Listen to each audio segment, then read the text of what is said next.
গঙ্গার স্পর্শ, যমুনার স্পর্শ, সেখানকার বাতাবরণ, সেখানকার পরিবেশ, পরিস্থিতি, লোকজনের ভালোবাসা অনেকটাই আবদ্ধ করে ফেলেছিল। এত আনন্দ, এত আনন্দ, আনন্দের অনুভূতি সত্যি ছেড়ে আসাটা খুবই কঠিন। কিন্তু কয়েক বছর ধরে আমরা এই কলকাতায় ভক্তদের নিয়ে এই নিত্যানন্দ জন্মদিন উৎসব বড় করে পালন করে আসছি। তাদের টানে নিত্যানন্দ প্রভুর আশীর্বাদ প্রার্থনার লক্ষ্যে চলে এলাম। তো সেই নিত্যানন্দ জন্মকথা অত্যন্ত গুরুত্বপূর্ণ।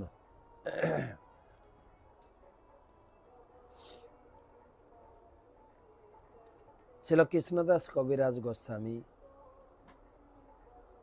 তিনি তুলে ধরেছেন নিত্যানন্দ কথা শ্রী চৈতন্য চরিতামৃত মহাকাব্যের শুরুতেই। ছিল বৃন্দাবন দাস ঠাকুর মহাশয়, তিনি তার চৈতন্য ভাগবতে প্রায় অর্ধেকটাই নিত্যানন্দ মহিমা কীর্তন করেছেন। কারণ তিনি বৃন্দাবন দাস ঠাকুর ছিলেন নিত্যানন্দ প্রভুর দীক্ষিত শিষ্য। চৈতন্য মহাপ্রভুর বর্ণনা করতে করতে হঠাৎ করে তিনি নিত্যানন্দের চরিত্রে প্রবেশ করে গেলেন। আর করতে করতে গ্রন্থটা এতটাই বড় হয়ে গেল, তিনি ছেড়ে দিলেন।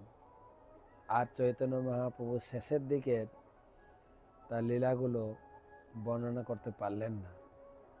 আর তারই বর্ণনা যেটা তিনি বাদ দিয়েছেন, সেই বর্ণনা কবিরাজ গোস্বামী তিনি চৈতন্য চরিতামৃতে দিলেন।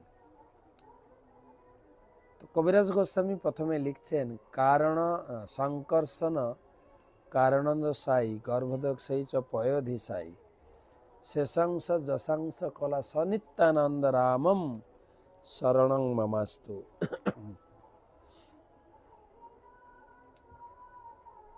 তিনি বলছেন সংকর্ষণ কারণোদক সেই বিষ্ণু, গর্ভোদক সেই বিষ্ণু, ক্ষীরোদক সেই বিষ্ণু এবং অনন্তদেব স্বয়ং, যার কলা এবং অংশ সেই নিত্যানন্দ, সবই নিত্যানন্দের প্রকাশ। কিন্তু ভগবান কৃষ্ণের প্রথম প্রকাশ বা দ্বিতীয় দেহ হচ্ছে বলরাম,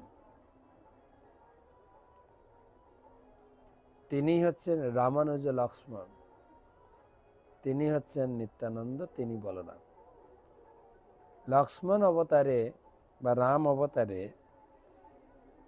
তিনি ভগবান রামচন্দ্রের সঙ্গে বনবাস কালও কাটিয়েছেন 14 বছর। ভগবান রামচন্দ্রের যে ত্যাগময় জীবন বা বনবাস জীবন লক্ষ্মণ সহ্য করতে পারেন। ভূমি শয়ন, খালি পায়ে পদব্রজ। তো 14 বছর তিনি ভগবান রামের সেবায় অহর্নিশি 14 বছর ঘুমাননি লক্ষ্মণ, কেবল প্রভু রামচন্দ্রের সেবার জন্য। তো সেখান থেকে তিনি খুব ব্যথাতুর বেদনা নিয়ে ভগবান রামচন্দ্রের কাছে তিনি অনুরোধ রেখেছিলেন, হে প্রভু, তুমি হচ্ছে ভক্তারাম জগত তপসাম, তুমি হচ্ছে সারা জগতের স্রষ্টা ভোক্তা। তো তোমার এত কষ্ট আমি সহ্য করতে পারছি না। যেহেতু তুমি পিতার প্রথম পুত্র, প্রথম পুত্রের দায়িত্ব কর্তব্য অনেকটাই বেশি হয়ে দাঁড়ায়। তো যখনই লক্ষণ কিছু বলতেন রামচন্দ্রকে, ভগবান চুপ করিয়ে দিতেন। লক্ষণ হচ্ছে ছোট ভাই, রামচন্দ্র হচ্ছে বড়। তাই তিনি কাকুতি মিনতি করে বললেন, প্রভু নেক্সট অবতারে, এর পরের অবতারে দাপরে আমি বড় ভাই হয়ে আসব। সংসারে যত দায় দায়িত্ব, ঝুট ঝামেলা, দুঃখ কষ্ট আমি মাথায় গ্রহণ করব, তুমি শুধু এনজয় করবে। জগতে এসেছো, আসবে উদ্ধার করতে জগৎবাসীকে, কেবল জগৎবাসীকে আনন্দ দেবে। তুমি হচ্ছ আনন্দময় ব্রহ্মা, আনন্দময় পুরুষ। নমামি সরম সচ্চিত আনন্দ রূপম, আনন্দ রূপম। এই ছোট্ট মিনতি প্রভু অবশ্যই রক্ষা করবে। তো ভগবান তার সেই মিনতি রক্ষা করেছিলেন। তাই দাপর যুগে কৃষ্ণ অবতারে বড় ভাই বলরাম রূপে এসেছিলেন, আর সেই বলরাম নিত্যানন্দ। তো বলরাম থেকে শঙ্কর্ষণ, চতুর্ভুহ, দ্বিতীয় চতুর্ভুহ, সেখান থেকে কারণোদকশায়ী বিষ্ণু, গর্ভোদকশায়ী বিষ্ণু, পয়োদক, অনেক অংশ কলা। নিত্যানন্দ বা বলরাম হচ্ছেন মূল বিগ্রহ। সেই নিত্যানন্দ প্রভুকে প্রণাম করি। মায়াতীতে ব্যাপী বৈকুণ্ঠ লোকে পূর্ণৈশ্বর্যৈ শ্রী চতুর্ভুহ মধ্যে রূপম যস্যদ ভাতি সংকর্ষণাখ্যম তং শ্রী নিত্যানন্দ রামম প্রপদ্যে। মায়াতীত সর্বব্যাপক বৈকুণ্ঠ লোকে তিনি বাসুদেব, সংকর্ষণ, পদ্মম্ন, অনিরুদ্ধ, এই পূর্ণ ঐশ্বর্য সমন্বিত চতুর্ভুহের মধ্যে যিনি সংকর্ষণ রূপে বিরাজমান। বাসুদেব, সংকর্ষণ, পদ্মম্ন, অনিরুদ্ধ। বাসুদেব হচ্ছেন দেবকীনন্দন কৃষ্ণ, আর সংকর্ষণ হচ্ছেন এই নিত্যানন্দ বা বলরাম। এই সংকর্ষণ কেন নাম হলো? বলরাম তিনি বল প্রদান করেন। ভক্তিতে এগোতে গেলে বল লাগবে, কি বলে যে স্পিরিচুয়াল বল, আধ্যাত্মিক বল লাগবে, তা নাহলে লোকে এগোতে পারবে না। বল, সেই বল তিনি দান করেন, সেই জন্য তার নাম বলরাম। অর্থাৎ নিত্যানন্দ প্রভুর কৃপা লাগবেই, বল লাগবে একটা। তো সংকর্ষণ কেন নাম হলো সে কথাও আমরা আগে আলোচনা করেছি যে বলরামের জন্মের সময় আপনারা জানেন বলরাম কৃষ্ণ সব একই মায়ের গর্ভ থেকে এসেছেন। মা দেবকীর ছয়টা সন্তান কংস নষ্ট করলেন। সপ্তম গর্ভ যখন দেবতীর গর্ভে সপ্তম গর্ভ প্রকাশিত হলো, তখন ভগবান কৃষ্ণ মায়া দেবী দুর্গা দেবীকে বললেন, মাতা দুর্গা গোপভি গচ্ছ দেবী ব্রজং ভদ্রে গোপভি অলঙ্কৃতম। হে দেবী, তোমাকে একটা কাজ করতে হবে, তুমি এখনই যাও সেই ভৌম বৃন্দাবন গোকুলে। প্রথমে তুমি যাবে মথুরাতে, আমার মা কারাগারে আছেন, তিনি গর্ভবতী। কৃষ্ণ এখন আসেননি, কিন্তু বলছেন মা আমার গর্ভবতী। হ্যাঁ, তো সেই শিশুকে নিয়ে তুমি মায়ের গর্ভ থেকে নিয়ে রোহিণীর গর্ভ, গোকুলে রোহিণী আছে তার গর্ভে দেবে। মায়ের গর্ভটা খালি হয়ে যাবে, আমি সেই মায়ের গর্ভে অষ্টম পুত্র রূপে আসব। তিনি দেবকের গর্ভ থেকে রোহিণীর গর্ভে আকর্ষিত হয়েছিলেন, সেই জন্য তার নাম সংকর্ষণ। আকর্ষণ, আকর্ষণ, সংকর্ষণ। তো তুমি সেই সংকর্ষণ কে আমি প্রণাম। সংকর্ষণ যিনি নিত্যানন্দ রূপী বলরাম, তার চরণে প্রপত্তি করি। আপনারা এই কথা তো আগে জানেন যে ব্রজেন্দ্র নন্দন যেই শচীসুত হইল, সেই দাপর যুগে ভগবান কৃষ্ণ যিনি ব্রজেন্দ্র নন্দন কৃষ্ণ ছিলেন, তিনি শচীসুত রূপে, শচীসুত রূপে তিনি জগতে আবির্ভূত হয়ে। চৈতন্য মহাপ্রভু হচ্ছেন কৃষ্ণ স্বয়ং। বলরাম হইল নিতাই, বলরাম হয়েছেন নিতাই। শুনেন, কৃষ্ণের অবতার চৈতন্য না, বা বলরামের অবতার চৈতন্য না, বলরাম হইল নিতাই, বলরামই নিতাই রূপে এসেছেন। তো সেই জন্য এখানে কবিরাজ গোস্বামী তিনি প্রণাম জানাচ্ছেন বলরামকে, নিত্যানন্দ প্রভুকে। যশাংস শিল গর্ভদোগ সায়ী জহ্নাব্জম লোক সংঘাত নালম লোক স্রষ্টু সুতিকা ধাম ধাতু তং নিত্যানন্দ রামম প্রপদ্যে।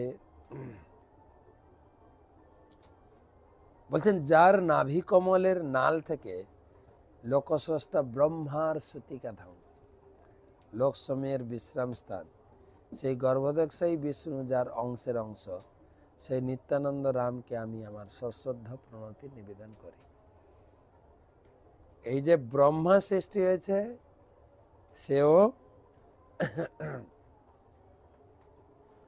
নিত্যানন্দ প্রভুর নাভি কমল থেকে। গর্ভদক্ষায়ী বিষ্ণু, তার নাভি কমল থেকে, সেই গর্ভদক্ষায়ী বিষ্ণু তিনি হচ্ছেন নিত্যানন্দ প্রভুর অংশ স্বরূপ।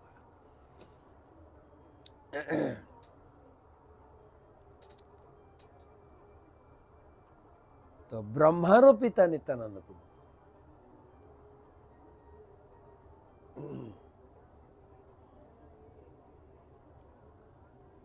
পদকর্তাগণ গেয়েছেন, গঙ্গা যার পদ জল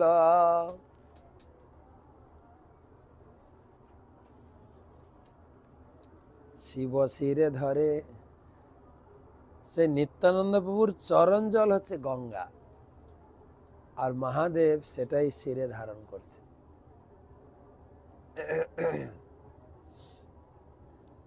আরেকটা শ্লোকে, যশাংসাংস পরমাত্মখিলানাম পোষ্টা বিষ্ণুর ভাতি দুগ্ধাব্ধি সায়ী খৌণে ভর্ত যৎকলা সোপনন্ত তং শ্রী নিত্যানন্দ রামম প্রপদ্যে। যার অংশাতি অংশের অংশ হচ্ছেন ক্ষীর সমুদ্র সাহিত ক্ষীরোদক্ষায়ী বিষ্ণু। অংশের অংশের অংশ। ধরুন আপনার কাছে 500 টাকার নোট আছে, এখন 2000 নোট দেখি না, 500 টাকার নোট আছে, ভাঙিয়ে সেটাকে 200 টাকা হোক, 200 200 100 করা হলো, সেই 200কে ভাঙিয়ে 100 100 করা হলো, সেই 100কে ভাঙিয়ে 50 50, সেই 50কে ভাঙিয়ে 20 20 10, সেই 20কে ভাঙিয়ে 10 10, 10কে ভাঙিয়ে 5 1 2, অংশ অংশ অংশ অংশ। নিত্যানন্দ প্রভুর অংশের অংশের অংশ হচ্ছেন এই ক্ষীরোদক্ষায়ী বিষ্ণু, যিনি পরমাত্মা রূপে সকলের হৃদয়ে আছেন। সেই পরমাত্মা ক্ষীরোদক্ষায়ী বিষ্ণু হচ্ছেন নিত্যানন্দ প্রভুর অংশের অংশের অংশের অংশের অংশ। নিত্যানন্দ তত্ত্ব এই কটা শ্লোকে কবিরাজ গোস্বামী খুব সুন্দরভাবে, আমি সংক্ষেপে বললাম নিত্যানন্দ প্রভু কে। তো তিনি আবির্ভূত হয়েছিলেন মহাপ্রভুর প্রায় 12 বছর আগে। বীরভূম জেলার রামপুরহাট থেকে প্রায় 13 কিলোমিটার, বা আপনাদের তারাপীঠ থেকে 9 কিলোমিটার দূরে বীরচন্দ্রপুর গ্রাম। নিত্যানন্দবাবুর ছেলের নামে ওই গ্রাম বীরচন্দ্র। নিত্যানন্দবাবু দুই ছেলে মেয়ে ছিলেন, বীরচন্দ্র আর গঙ্গা মাতা।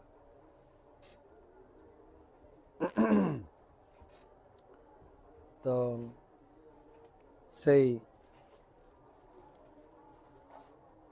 বীরচন্দ্রপুর গ্রামে জন্মস্থানের নাম হচ্ছে একা চক্র বা এক চাকা। সেখানে আমাদের বৃহৎ মন্দির স্থাপন হয়েছে। এমনি জন্মস্থানে একটা মন্দির রয়েছে, গৌড়ীয় মঠও আছে। এখনো নিত্যানন্দ প্রভুর সেই জন্মের গ্রামের ভাব এখনো যায়নি। গ্রাম এখনো গ্রাম। ধীরে ধীরে এই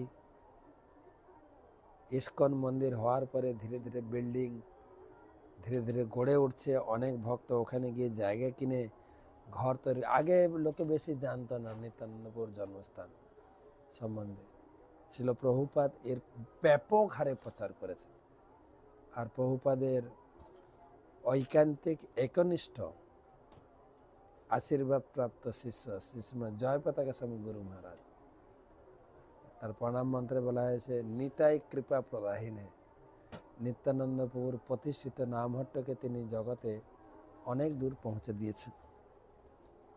তো সেই নিত্যানন্দ প্রভুর মহিমা ব্যাপক হারে বিস্তার করেছেন। তো তিনি এই প্রকল্পের উপর প্রচুর শক্তি, বুদ্ধি, অর্থ অর্পণ করে নিত্যানন্দ প্রভুর মহিমা বৃদ্ধিতে ভব্য নব্য মন্দির তৈরি হয়েছে। অনেক জমি আমরা ক্রয় করেছি। সেখানে মন্দিরের আরও পরিপাটি বিস্তার, গেস্ট হাউস তৈরি হতে চলেছে। তো সেই নিত্যানন্দপুর জন্ম হয়েছিল। তার পিতামাতার নাম ছিল হাড়াই পণ্ডিত পদ্মাবতী দেবী। তারা তপস্যা করে নিত্যানন্দ প্রভুকে পুত্র রূপে পেয়েছিলেন।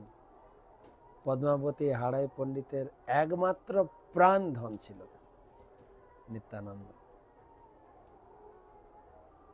আর নিত্যানন্দ বলরাম হইলেন, সে তো বলরাম ছিল। ছোটবেলা থেকেই